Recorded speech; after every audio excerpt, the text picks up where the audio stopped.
Hi everyone, welcome back to PC Error Detective.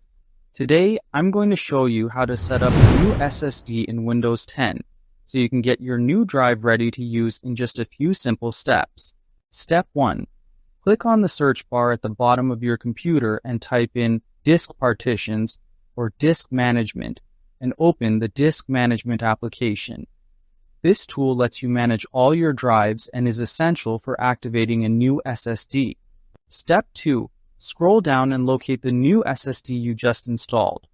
It will appear as unallocated space, which means it hasn't been formatted or assigned a drive letter yet, so it won't show up in File Explorer. Step 3. Right-click on the unallocated space and select New Simple Volume.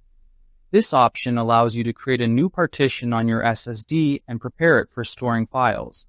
Step 4. Follow the New Simple Volume wizard by clicking Next. The wizard will guide you through the process step by step, making it easy to configure the new drive. Step 5. Choose the drive letter for your SSD. You can keep the default or select any letter you prefer, then click Next. This letter is how Windows will identify your SSD in File Explorer. Step 6. Press Next, again to confirm your settings, then click Finish to allocate and format the SSD. Formatting prepares the drive so that Windows can read and write files to it. Step 7. Once the process is complete, your SSD will appear in File Explorer, ready for you to store files, install programs, or use as additional storage. Thanks for watching, and don't forget to subscribe to PC Error Detective for more helpful Windows tips.